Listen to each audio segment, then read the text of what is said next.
subscribe ya guys.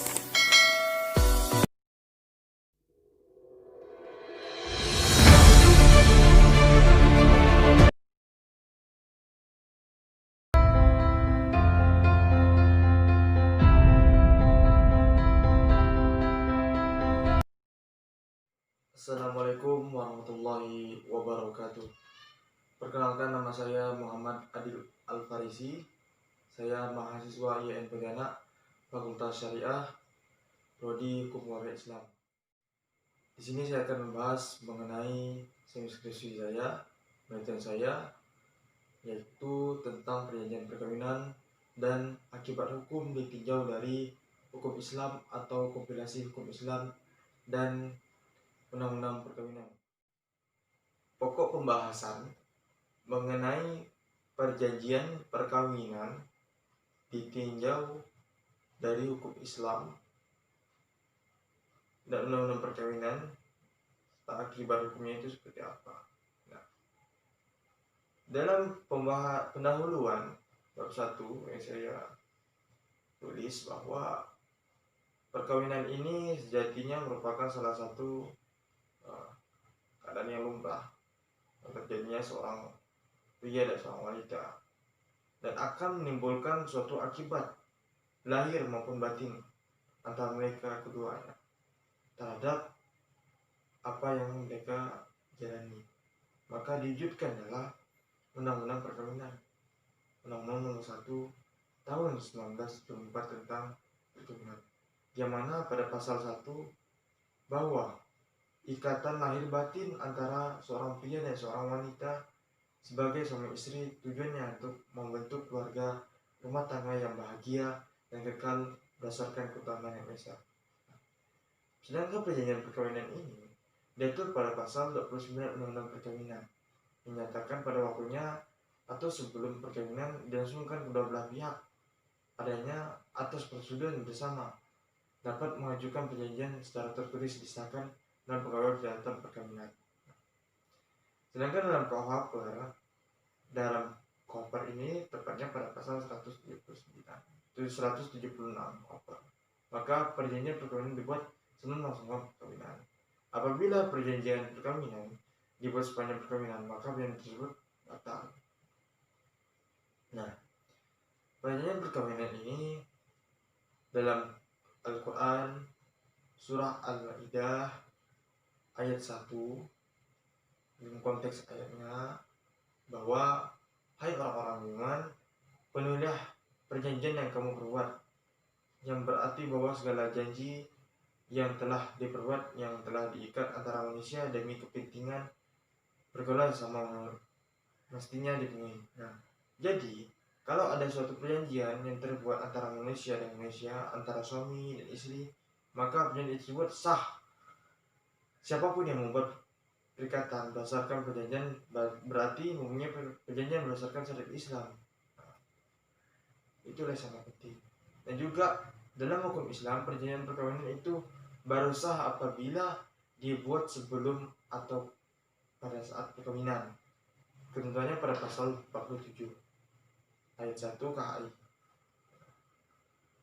Maka ini yang saya telah saya kaji dan menimbulkan suatu problem masalah bagaimana pandangan ketentuan perjanjian perkawinan hukum Islam dan undang-undang perkawinan, dan bagaimana akibat hukum yang timbul dalam pelaksanaan ketentuan perjanjian kawin menurut hukum Islam dan undang-undang perkawinan. Nah, tujuannya ini sebagai untuk mengetahui ketentuan perjanjian kawin menurut hukum Islam dan undang-undang perkawinan, dan juga mengetahui akibat hukum yang timbul dari pelaksanaan ketentuan perjanjian perkawinan hukum Islam dan undang-undang perkawinan. Nah, seperti itu. Dan juga referensi yang saya ambil mengenai metode penelitian adalah ada Innis Library Research. Itu saya mengambil karya-karya tulis, kemudian jurnal, buku-buku yang ada seputar tentang munakahat, fikih munakahat, ataupun hukum-hukum keluarga yang perspektif Islam dan hukum positif. Nah, sifat penelitian yang saya ambil adalah deskriptif dan analitik. Artinya bahwa penelitian ini menggambarkan bagaimana suatu perjanjian perkawinan dan hukum positif yang berlaku di Indonesia, yakni Undang-Undang Nomor 1 Tahun 1974 dan Kumulasi Hukum Islam. Kemudian ini ditinjau dalam perspektif hukum Islam yang hasilnya adalah komprehensif dan mendalam untuk mengambil suatu kesimpulan. Nah, pendekatan yang saya ambil adalah pendekatan yuridis sosiologis, artinya bahwa pendekatan yuridis ini melihat adanya suatu hukum, legalitas berupa aturan-aturan atau asas-asas aspek hukum serta pembuatan perjanjian kawin suami istri dan akibat hukumnya, dan juga pemahaman hukum yang bersifat sosiologis yang meneliti hukum tidak hanya kompleks kaidah dan asas yang berlaku. Mana sumber data dan jenisnya? Data saya ngambil data primer, itu undang-undang atau peraturan yang notabene-nya adalah tentang perkawinan. Kemudian juga jurnal, buku-buku yang lainnya. Hasil penelitian yang saya ambil mengenai ketentuan perjanjian perkawinan menurut hukum Islam dan Undang-Undang Perkawinan Nomor 1 Tahun 1974. Nah, ketentuan yang telah berlaku bahwa undang-undang tersebut pelaksanaan sah menurut hukum Islam, yang dimana ini sesuai dengan ajaran Islam dan hukum Islam pada umumnya, dikatakan hampir tentang ketentuan yang ada pada undang-undang perkawinan tersebut. Dan hukum Islam pun misalnya perkawinan adalah sah bila mana dilakukan menurut hukum masing-masing. Maka dari itu di samping tiap-tiap perkawinan harus dicatat menurut peraturan perundang-undangan yang telah berlaku. Nah, menurut hukum Islam, suatu perkawinan hukumnya sah bila mana apabila memenuhi ketentuan rukun syarat dari perkawinan tersebut. Nah, menurut Undang-Undang Nomor 1 Tahun 1974, bertujuannya ialah membentuk keluarga yang bahagia, kekal dan abadi berdasarkan Tuhan Yang Maha Esa. Maka dari itu, Undang-Undang Perkawinan Nomor 1 Tahun 1974 ini menganut asas monogami, tetapi dibuka kemungkinan untuk beristri seorang dengan syarat tertentu yang diterima dan diputuskan oleh pengadilan. Nah, menurut kompilasi hukum Islam ini berlaku asas poligami, di mana suami boleh mempunyai lebih dari satu istri pada waktu yang bersamaan, terbatas hanya sampai 4 orang saja. Syarat utamanya lebih satu, suami harus mampu berlaku adil terhadap istri-istri dan anak-anaknya. Kemudian juga Undang-Undang Perkawinan Nomor 1 Tahun 1974 dan peraturan pelaksanaannya itu mengenai hak meminang seperti halnya hukum Islam. Hukum ini membolehkan melihat calon suami istri tidak terbatas hanya bagi laki-laki saja. Dalam fikih sunnah boleh melihat laki-laki meminangnya untuk kesan bahwa laki-laki itu menarik terhadapnya. Kemudian juga kita melihat Undang-Undang Perkawinan ini pada pasal 29 ayat 1 dinyatakan sebelum perkawinan, yang pencatatan ini kan sudah belah pihak adanya suatu persetujuan terhadap bersama untuk mengadakan perjanjian yang dicatati oleh pegawai catatan perkawinan. Perjanjian tersebut berlaku juga pihak ketiga sepanjang pihak ketiga bersangkutan.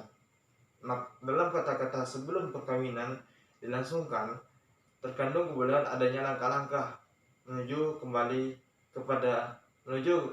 kepada timbulnya persetujuan kedua calon mempelai. Seperti itu. Nah, ketentuan perjanjian perkawinan dalam hukum Islam yang dibuat dalam bentuk lisan atau dilafazkan, biasanya diucapkan dengan hadiri oleh saksi, dan bisa juga dibuat secara tertulis resmi dengan kompilasi hukum Islam.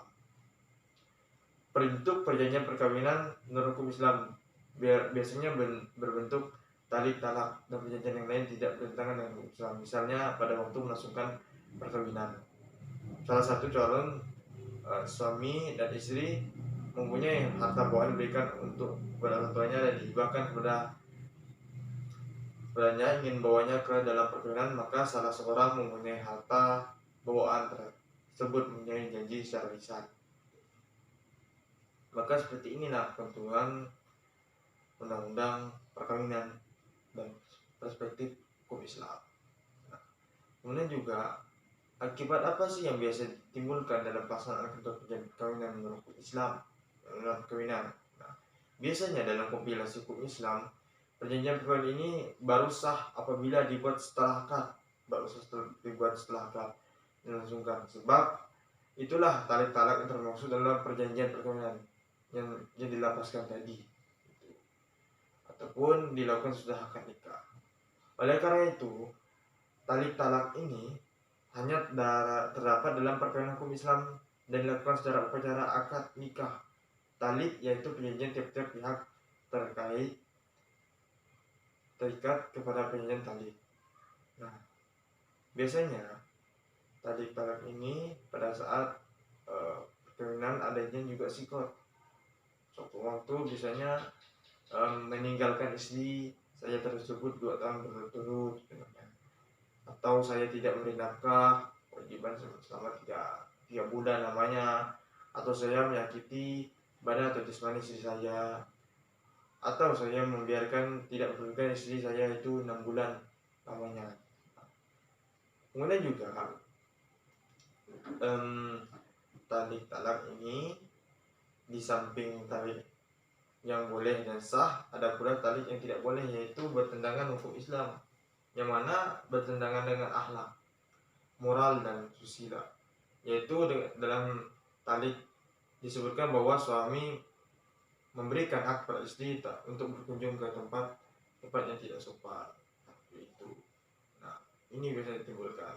Maka dalam undang-undang tersebut, undang-undang perkawinan, tepatnya pada pasal 29, pasal ini tidak hanya mengatur saja mengenai harta kekayaan dan sebagainya, tetapi dia juga mengatur tentang akibat perkawinan. Akan tetapi dalam keseluruhan luas juga mengenai syarat atau janji-janji yang lain harus dipenuhi oleh salah satu pihak yang lainnya. Nah, berdasarkan uraian tersebut bahwa perjanjian perkawinan ini dalam pasal 29 Undang-Undang Nomor 1 tahun 1974 tentang perkawinan merupakan tindakan hukum dengan siapa saja sesuai kehendak antara 2 orang atau lebih untuk menciptakan, merubah atau tidak melakukan suatu akibat hukumnya. Nah, seperti itu.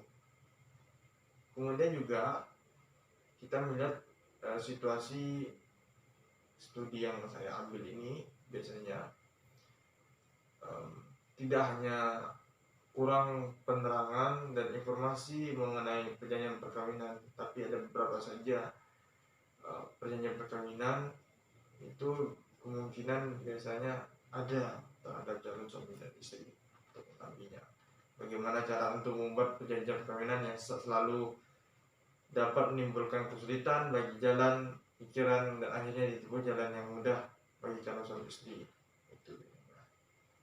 Nah, ini sangat penting untuk kita telaah dan kita kaji. Nah, maka dari itu berdasarkan dalam bab 5 kesimpulan yang telah saya sampaikan tadi mengenai hasil pembahasannya, mengenai teorinya dan sebagainya, maka yang saya dapat ambil kesimpulannya adalah, nah, tidak terdapat kemungkinan perbedaan prinsip antara perjanjian perkawinan dalam hukum Islam dan ketentuan perjanjian perkawinan dalam Undang-Undang Perkawinan Nomor 1 tahun 1974. Bahkan ketentuan yang ada atau hukum yang ada ini Islam telah diadopsi oleh Undang-Undang Perkawinan Nomor 1 tahun 1974. Misalnya menurut Undang-Undang Perkawinan Nomor 1 tahun 1974, salah satunya perkawinan adalah sah dilaksanakan berhukum masing-masing agama dan kebudayaan. Pada dasarnya, hukum Islam syariah dikenal dengan harta benda dalam perkawinan, tetapi tidak mengikat.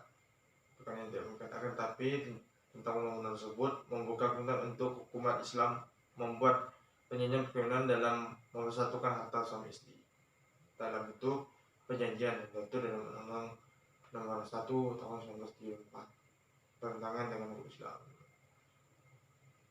Akibat hukum yang ditimbulkan dalam pelaksanaannya, biasa ketentuan perjanjian ini menurut hukum Islam dan undang-undang perkawinan dalam perkawinan menurut hukum Islam sebelum akad dilaksanakan dilalui oleh pegawai pencatatan nikah menawarkan kepada calon suami istri akan membuat perjanjian perkawinan atau tidak. Dalam pelaksanaannya, perjanjian perkawinan demikian sederhana, tidak membuat di hadapan notaris untuk pengaturan persatuan harta kekayaan suami dan istri. Ini dibuat di hadapan pegawai pencatatan sipil bagi non muslim, dan bagi muslim dicatat catatan nikah Undang-Undang Nomor 1 Tahun 1994. Tidak membatasi hal-hal yang diperjanjikan asal tidak melanggar batas-batas hukum, agama, kesusilaan. Sedangkan menurut hukum Islam, perjanjian tersebut tidak boleh bertentangan dengan syariat Islam sehingga berlaku hukum perkawinan Islam. Nah, ini sangat penting mengenai perjanjian perkawinan dan akibat timbul hukum ditinjau dari hukum Islam dan hukum undang-undang perkawinan. Maka biasanya kita melihat calon mempelai suami dan istri adanya suatu perjanjian perkawinan. Nah, perjanjian perkawinan ini kalau hukum Islam, orang muslim itu dicatat di catatan nikah. Ya, kalau non muslim catatan sipil. Sekian dan terima kasih. Apabila ada kekurangan dan kelebihan, kesempurnaan dari Allah Subhanahu wa taala. Wabillahi taufiq wal hidayah. Assalamualaikum warahmatullahi wabarakatuh.